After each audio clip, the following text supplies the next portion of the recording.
Hi, everybody. Welcome to another episode of the Bridger of Worlds podcast. I am your host, Ioannis Kokkinos. Thank you so much for joining me. If you're watching on YouTube, thank you for tuning in. If you're on one of the hosting platforms, thank you for tuning in as well.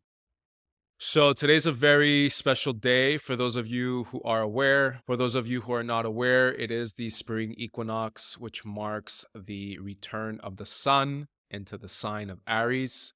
Here in the Northern Hemisphere, this signifies the beginning of spring. So this is where we start to see life starting to bloom from the soil, from the trees, where we will start to have a more fragrant breeze. Now, I know in some parts of the world it's a lot more obvious. I did grow up in Montreal, and I do know that mid-March sometimes was some of the coldest and snowiest time of winter, but it is officially spring. The energy says so. So have faith, we will get there. So today I want to do something a little bit different. I do want to further talk about ancestral healing, but I also want to talk about what can happen and why things happen during meditation, why we see certain symbols, why we get certain messages. And to help me do this, I actually want to read you a poem that I wrote last year. So I used to write a lot. I started writing about 15, 16 years old. I was writing poetry throughout high school, a little bit throughout college, or cégep, as we say in Montreal. I stopped. Then my knee injury happened, and that's when I kind of started picking it up again. I've not published anything. All these poems are in my archives. But last year, I did get a very strong urge to write a poem in honor of ancestral healing and kind of speaking to my inner journey, paralleling my outer journey here in Greece. So there's a lot of symbolism in this poem. That's what poetry is. Poetry is basically a form of communicating metaphor, a form of communicating symbols and allegories and archetypes. So you will notice a lot of archetypes and symbols here in this poem. And why I want to connect this to meditation, or when we're meditating, we're going beyond this realm and we're going into the realm of the Akasha or the Astral or the ether. This is actually where all the symbols, the downloads, the metaphors, and the archetypes exist. So I'm going to talk a little bit about channeling. I'm going to talk a little bit about inspiration, right? Like when we feel inspired to do something, especially to create something. I mean, just take a look at the word inspiration. We can literally dissect it to say in spirit, right? Inspiration, in spirit. So that is coming from somewhere. So I want to get into all of that today, but I do want to read you my poem because I want to celebrate the spring equinox. I want to celebrate my ancestors. I want to celebrate my journey. I want to celebrate this podcast. And what better way than to self-express and to show you a little bit more of who I am and why it is I do what I do and say what I say. Okay, so here we go. It's titled Lower World, Soul Retrieval. It's been well over 2,000 years, but I can still hear them. Oh, how I've missed them, even though they course throughout my body. How can you yearn for something like love when it stares right back at you? Long for something you already are and possess. It's like a hand that you have, but it's always trying to reach for something. Like the soles of my feet digging and planting inside the earth, roots stretching, interconnecting with the ash tree of Eden. But where is the other tree? This can't be it. The lower world that so many before me have told stories of. The ones that spoke of the fall of the soul's eminence and the climb to its demise. I've already been there though. Every moment terror knocked on my door. Each time fear, anxiety, and addiction took me in as one of their own. I've descended into hell many times before, but I found it to be quite full of substance. The essence of all I had never realized and came to understand, my self-actualization. They must have not known that where the flames scorch hot, eagles soar right above. I couldn't fathom this either, but when I walked through the fires and wings grew, then came a twinkle in my mind's eye that led me to penetrate deeper into the mysteries. There, I saw Persephone on her throne, but Pluto was with her. What heinous crime! Abduction. All I witnessed was a beautiful pillar erect at the threshold of a temple. All I smelled was the sweet, succulent, fragrant nectar flowing to where I stood. All I felt was their arrows permeating, seedlings and sweet nothings draping the bedrock. They told me of the streams of stars that glow against the flicker of the arcane night, a slumber only I could stir by way of hallowed breath. I just had to keep venturing on, for they were not the culmination, not for this rite of passage anyway. So further I wandered, lower I trekked, and that is when everything changed. I had started to cough up blood as I began excreting dread in all of its hoarding. I sensed that I was moving closer as I could no longer walk. It had to be a crawl. Burying butterfly kisses into the mud, and my cheek caressing against the compost. Tears trickling sustenance, the pain was beyond anything I ever could have imagined. But this was my heart's calling, as I listened to its dauli beating louder and louder. I could hear chanting, echoes of archaic song of the forest, seas, and mountains, vibrations from inside my atoms where the chrysalis of my inner wilderness was setting me ablaze once more. The Holy Ghost had now arisen from within, and as all of the lights had come on, I could at last beam upon all of their faces. Thousands beyond thousands of beloveds urging me to roar so that they could roar, beckoning for me to scream and to rage for all of the untouched life potential, what was denied, never having had the chance to bloom for the coming generation. Oh, the grief, the outpouring of loss I could no longer bear to carry on my own. My wild soul unlocked from within my chest, my ancestors gifting me the key. Their love and anguish, my suffering and compassion, metamorphosing into the most harmonious of choirs, singing, dancing, all in one full circle for the coming of spring. So that's my ancestral healing in a nutshell.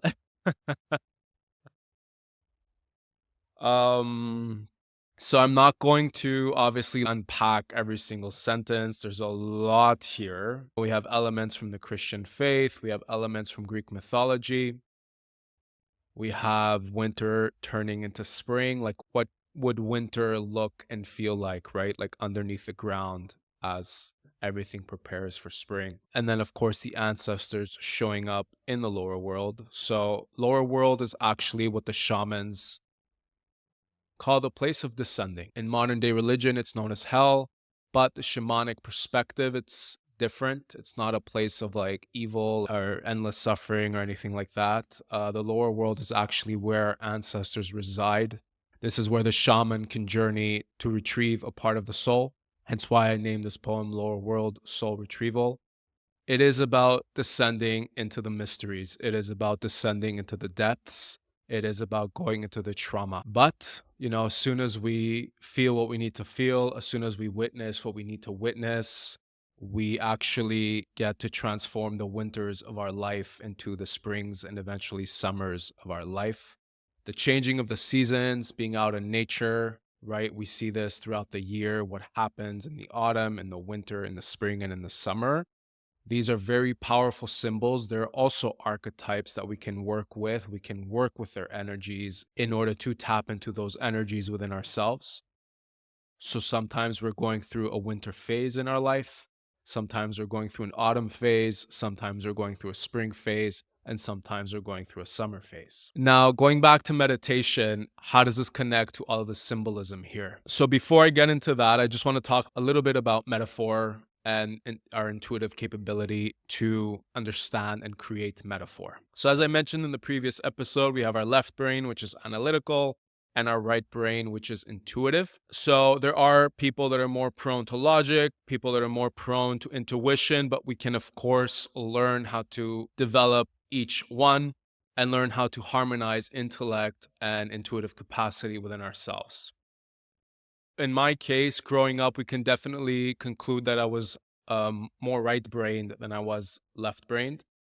And, writing poetry, painting, creating art, the arts in general, being a bit more internal, being a bit more esoteric are indications that people are more right-brained. But that doesn't mean I don't love logic. That doesn't mean I don't love reason either, and that I don't even apply it to my life. So writing for me, writing poetry especially has helped me develop and harmonize both energies within myself. So to have intuitive capacity is to be able to understand metaphor more, to create metaphor, as I said. And when we're meditating, we're actually connecting to the metaphor of the universe. And metaphor of the universe is basically archetypes. It's what the ancients channeled to create our mythologies. The mythologies we get to read in our day-to-day today is actually channeled metaphor of the universe. So Joseph Campbell says that myth is actually untouched life within us. The archetypes, which are the deities of mythology and cosmologies, are actually untouched human potentials of human psychology, right? So Carl Jung did a lot of work with the archetypes. Joseph Campbell mentions the archetypes. This is how we can see and receive messages during meditation. So when we're meditating, right, the idea is to be in a space of quiet, in a space of silence, in a space of surrender and receptivity. It is incredibly important to be in a receptive state and to quiet the mind, right? Like basically when we go to a meditation class or when we hear and read about meditating, it's always about quieting the mind. We want to stop the chatter. We want to be able to observe and witness our thoughts. Because when we start to enter more of the space of the witness, we can also enter a space of receptivity. And in that space is where we actually we're able to connect in the higher planes. That's actually where we're able to connect in the plane of the Akasha. So Akasha is the Sanskrit word for ether. Depending on the school of thought, we can say the etheric zone, we can say the astral plane. So if you've read about like astral travel, this is like where we go energetically to basically meet guides, to meet messengers, to meet spirits, to meet consciousness, to meet ancestors. And all of these symbols, all of these images come through metaphorically. When we're in a meditative state, and maybe we meet a guide, and maybe we get an answer to a question that we may have. It can or cannot be transparent, right? Like this is a very personal experience for everybody, and there's no one formula to say what is correct and what is incorrect. But when we're up in our third chakra, which is the chakra that is to see, so if we have an open, balanced third eye chakra, when we're meditating, we can actually see guides and see symbols and archetypes with a lot of clarity and with a lot of ease.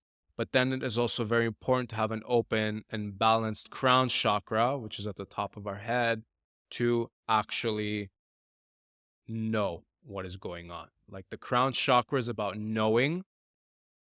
And again, it's not about knowing logically, it's about knowing intuitively. And the third eye chakra is about seeing, but obviously not seeing with our visible eye. It's about seeing in the astral. It's about seeing in the etheric. It's about seeing in the Akasha. So really how we can understand that all this is possible or that it exists is really to come to the understanding that energy does not die. So humanity has been around for millions of years. The ancients, right, like our mythologies are over 2,000 years old.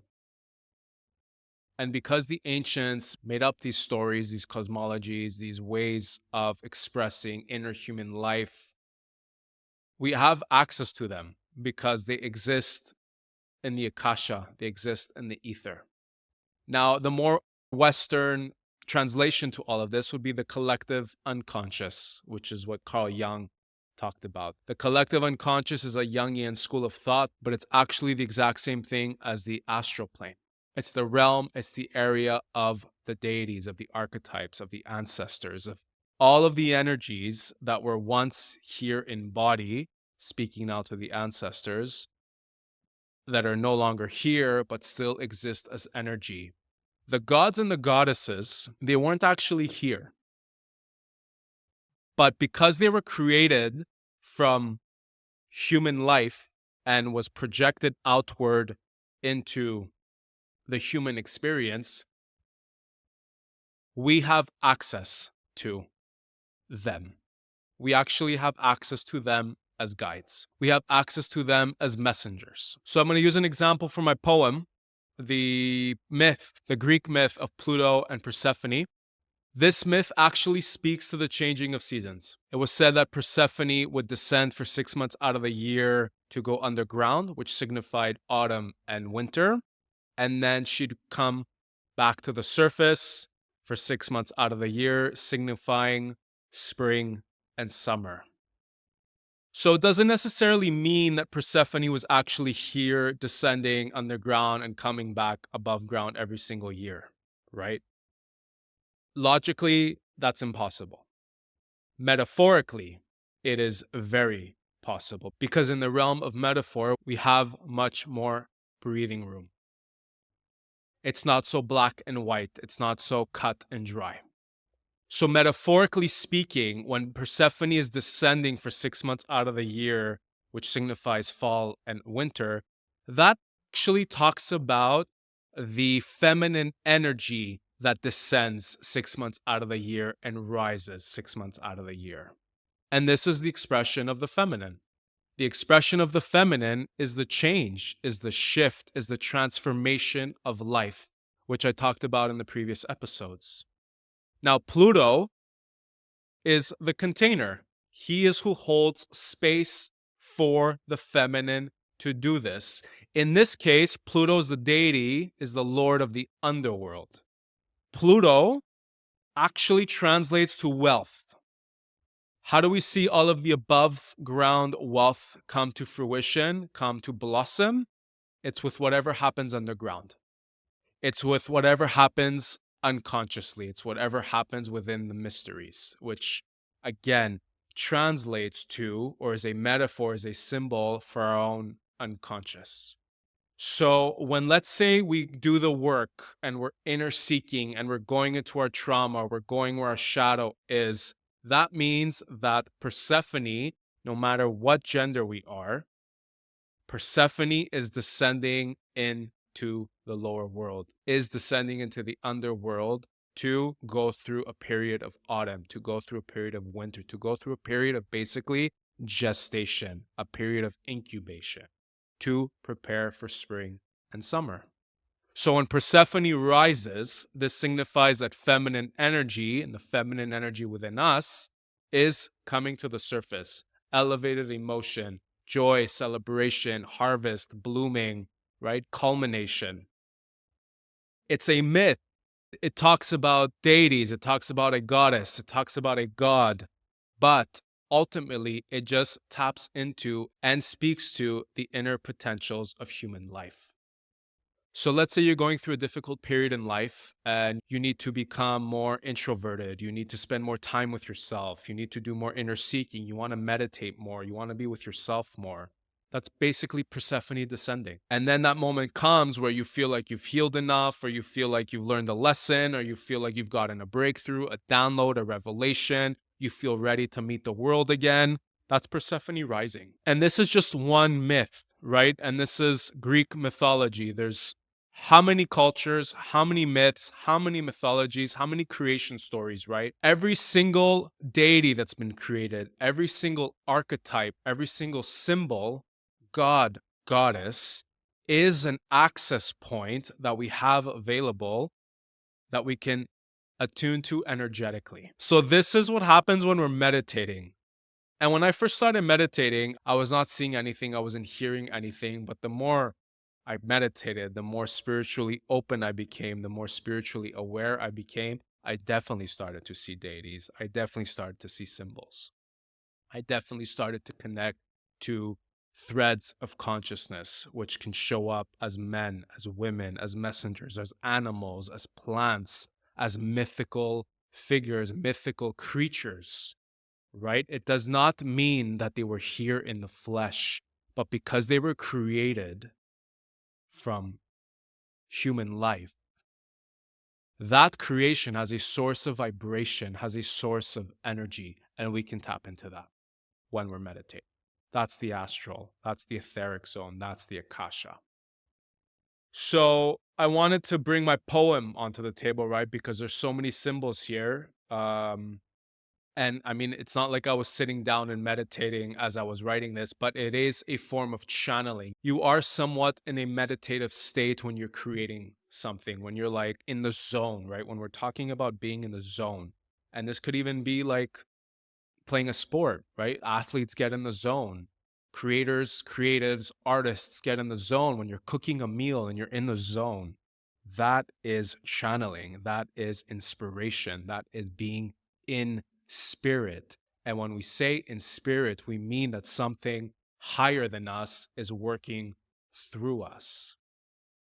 So we don't necessarily have to sit down, close our eyes, right? Obviously that helps. But when we're in the zone, we can definitely be here in the physical plane, but also be channeling and, getting inspired to say, do, write something. So writing this poem, I do consider that as channeling. And as I talked about in the previous episode, singing and dancing are channeling, right? Like when I used to Greek dance or when I Greek dance now, that is a form of channeling. Because the astral plane are just these frequencies of consciousness are just energy. And even though we have a body, even though we're made of matter, even though we're very solid, matter is energy. Quantum physics tells us this. We split the atom apart, that empty space has energy, right? Like separation is almost illusion like. That does not mean to negate its existence, because obviously as human beings, we require separation. But let's say when we go into a meditative state, we're dissolving into energy and we're moving less and less away from the physical material experience. One more thing I also want to mention about meditating is we have two portions of our imagination that are needed and required. We have active imagination and we have receptive imagination. Now, the active imagination is basically setting up our imaginary state, right? Like for anybody who's done guided meditations through facilitators, through teachers, through guides, right? Like normally a lot of these spaces and these imaginary containers we set up are about finding a beautiful, serene space. We're normally guided to go to a specific place that is very beautiful, that is very tranquil, because we need that safety. We need that spiritual, energetic, and emotional safety, because once we set that space up, which again speaks to the masculine, we can enter a state of receptivity. We can receive the downloads, we can receive the messages, we can receive the images and the symbols, which speaks to the feminine. So whether or not we are implementing both these expressions of imagination, the most important thing is to just set up and feel safe while meditating, because just like we can access benevolent and life-giving energies, we can also access the other stuff. But always know the most important thing about meditating, accessing these planes, is how you show up with intention. What intention are you showing up with? Because at the end of the day, you are the boss. You're the boss of your body. You're the boss of your energy. It's your house. You got the keys to your house. You have the doors. You have the windows. You get to decide what comes in. You get to decide what you want to channel. So it is very crucial to be very mindful and intentional when we start a meditation practice. Because when we open up to that realm, to that plane, everything is there. So I think that's enough food for thought today. I will leave it here. I will be back next week. I want to wish you a blessed, amazing spring equinox. That means summer is around the corner. But let's enjoy spring first and foremost. If you're on YouTube watching, please hit that like, subscribe button. Please share the content if you so feel called. If you're on one of the podcast platforms, thank you for tuning in as well. So I will be back next week. And as always, please remember that you are the medicine and I am just the messenger. Thank you very much.